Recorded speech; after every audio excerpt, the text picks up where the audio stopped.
Welcome to the podcast Selling Real Estate with Kelly Cook, where we will discuss the latest and most relevant business strategies to help you do one thing extremely well: sell more homes. We'll discuss everything from business planning to lead generation and conversion to past client customer service and everything in between. Join us for authentic conversations and nuts and bolts takeaways you can implement into your business today. And now, Selling Real Estate with Kelly Cook. Hey everybody, we are here for another episode of Selling Real Estate with Kelly Cook. We have Kelly Cook of the Kelly Cook Real Estate Group. I've said your name so many times. Well, how are you doing today?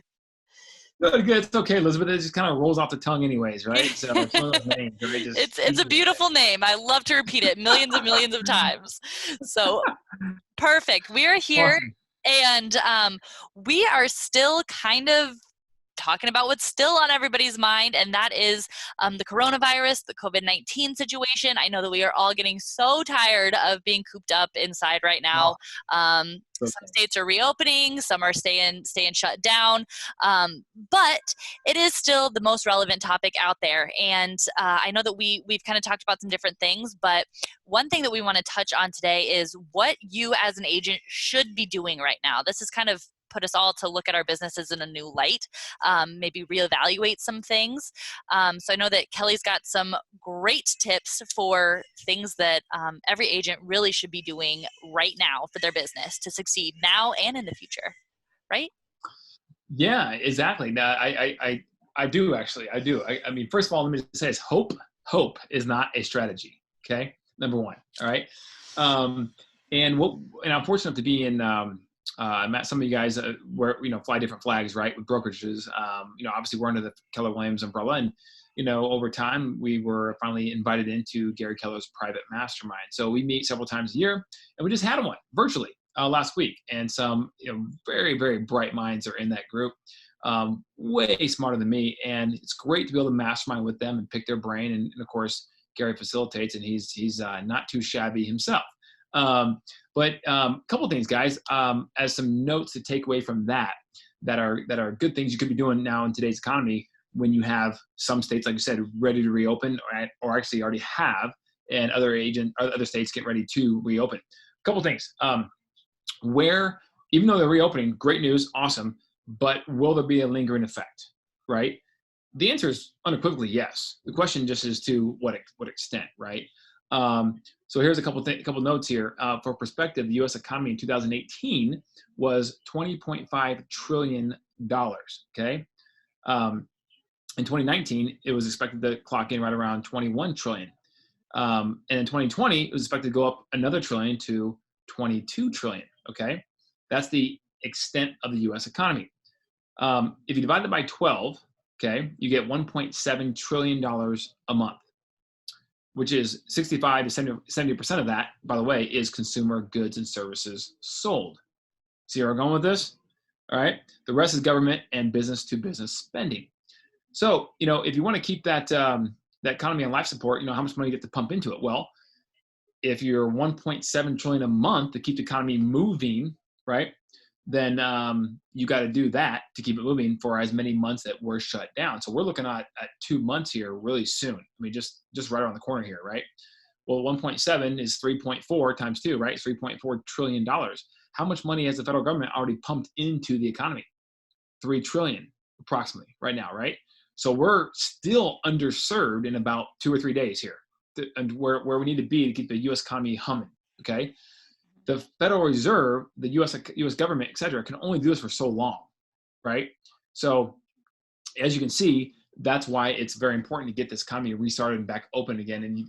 And thank the Lord that coronavirus, the cases for the most part are starting to tail off here, right? Because if it wasn't, it was still dramatically increasing.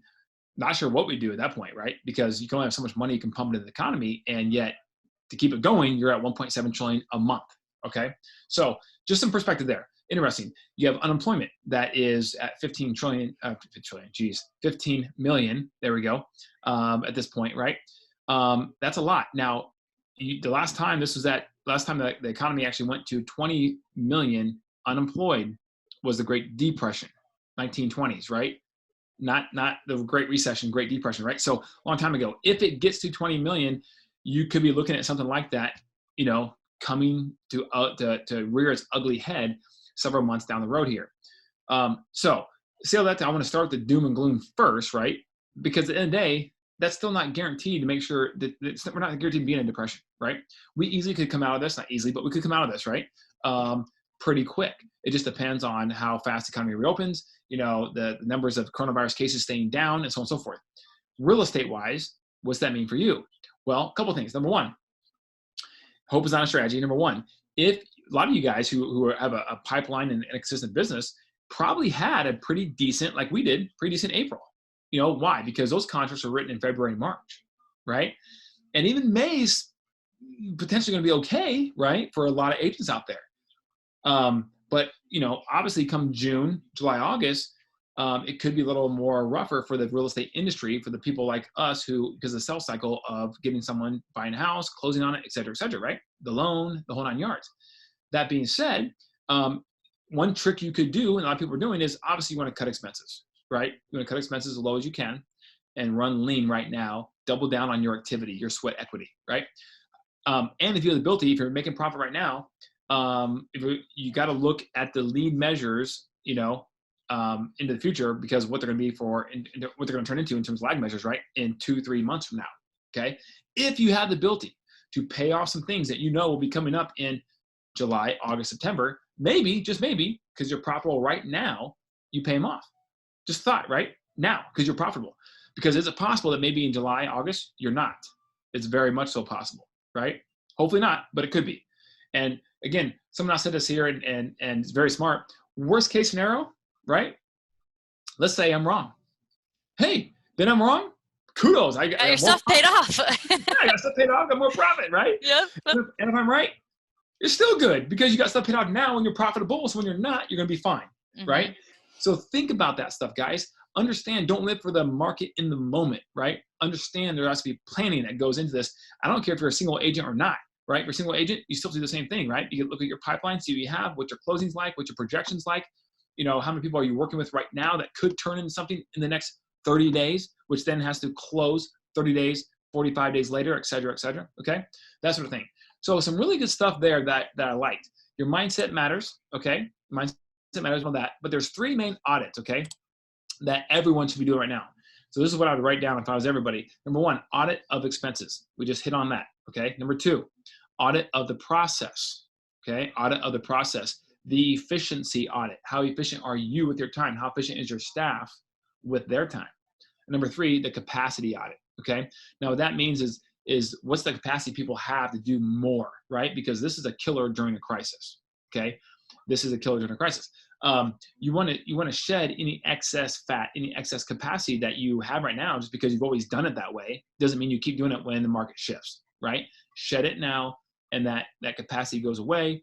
Probably will save you some money, but it'll also save you time, which is money too, right? Okay. There's a great author out there that we talked about. His name is Keith Cunningham. He has several books out there, but the one I had already read before he even was interviewed in front of us was called The Road to Less Stupid. Great book. So anyone out there, guys, I highly recommend it, especially right now. It's very, very timely. Great title. The Road to Less Stupid. Yeah, very timely, not because of the title, but also because of the content, Elizabeth, right? Really, yeah, I'm just saying, I just like the title. It gets your attention, right? It gets your attention. So, but he talks about a lot of good things there from leadership, how to adjust, how to get through times that may be not as good as others, that kind of stuff, right? Brilliant guy, ran a lot of businesses, still owns a lot of businesses, still runs a lot of businesses. And so if you have a chance to read a book, read that now. It's a good one, okay? Keith Cunningham, The Road Less Stupid, all right? So a couple things. Also, I want to talk about, in that book, there's one quote here. It says, not all progress is measured by ground gained, okay? Sometimes progress is measured by losses avoided. And I would argue right now we're in that time, right? That's a great way to measure progress, okay? Now, a couple ideas I just want to share. Switching gears a little bit, okay? A couple ideas that I thought were great that people were doing, and we're doing. People are pretty ingenious, right? Pretty creative. And we had some creative stuff that we're doing. We did a virtual game night. We did bingo, right, with our clients and stuff like that, which is awesome. And people are getting pretty creative. But I think one thing you could do right now, if you haven't done it, is have a coloring contest. Yeah, have a coloring contest. Right now, kids are at home. Okay. Oh, for the kids, darn! I wanted to enter. You still could. The rules up to each and every agent how they want to run it, right? You could have the age be unlimited, right, and still give away a prize, or whatever, right? But coloring contest. Right now, kids are at home. Moms are going crazy. They're trying to work. They're trying to teach, be a homeschool teacher as well, right? All at the same time. Elizabeth, you can relate. Absolutely.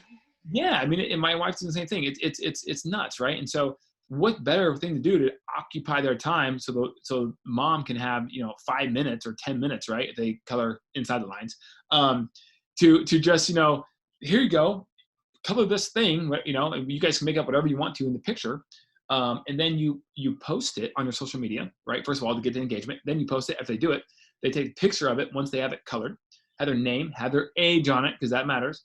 It'll self-police itself with the age, right? So in other words, if you're on there and you have a higher age, Elizabeth, you may not get many votes. You're like, well, that's a great job, but she's 30. I mean, come on. Hey, not yet. I threw it out there. I was not insinuating anything. But anyways, you do that, right? And then whoever has the most likes wins the prize. So we are actually incorporating this with Mother's Day, which is around the corner this weekend, right? So we did a nice, outline of a drawing of a thing that says mom's, he's the best mom in the world, and the kids get to color it and they get to submit it. Now mom has a memento as well as they might have a chance to win a prize, right? So we're doing a gift card to, Amazon for $25, just the top winner, right? Just to get some engagement going. And I think it's a win-win situation all the way around, right? That's an idea you can be doing right now if you're not doing something like that. Yeah, you have to, I know that we've talked before about client parties and things like that. Obviously, those aren't really happening right now. So yeah, absolutely good way to get creative. Totally. And also too, what we're going to start doing as well, which we haven't done much of, to be honest with you, we're really good about doing virtual walkthroughs and posting videos so that people can get an authentic view of the property as they go through it, right? Especially if they can't go see it physically now. But what we haven't done, and we're going to start doing there, is price guessing games. So when we have a new property go on the market live, we're going to do our walkthrough like I normally do, but instead we're going to cut a second intro to the video, and we're going to say, hey, it's a new property, right? I'm so-and-so, make your intro, right? And here's the specs on it. Based upon the specs and your knowledge of the area, because you're probably, familiar with real estate in this area, whatever, right? Blah, blah, blah. What do you think the price of this house is going to be? And then you walk through the house, do your video, and then at the very end, you give them 3 options, right? $305,000, $317,000, $296,000, whatever, right? Whatever it is, and or $1 million or $2 million, whatever. And then they guess, right? It's just engagement for social media, right? And you can give a prize for that too, Starbucks card, something, right? Just to get some engagement going. So people are at home, they're looking for things to do. Gamifying is a good way to do it. So just a couple of ideas of what people are having success doing around the country, actually, that are operating at a high level. Awesome. I love it. And, things like this force us to be creative, like I said, and force us to really take a look at our business in a new light and adapt. So awesome. Those are the things that Gary Keller's mastermind, we're getting them from Kelly Cook. And those are the things that really every agent should be doing in their business right now, given the times we're in. Well, thank you for sharing that with us, Kelly. And if you guys have any questions about this, or maybe you want to discuss some other things that you guys are doing how you guys are getting creative in your markets, share them with Kelly. He'd love to hear them. You can comment below, like, subscribe, and if you want to reach Kelly directly, where can you do that? Yeah, also you can email me at kelly@kellycookhomes.com or 480 area code 442-9868 is where you can reach us here. Love to hear from you guys. Comment, subscribe, the whole 9 yards, and this would be a great organic thread that we can talk on. Absolutely. All right. Well, we will see you guys next time. Hopefully we'll be out of this, but hope is not a strategy. Yes. Bye.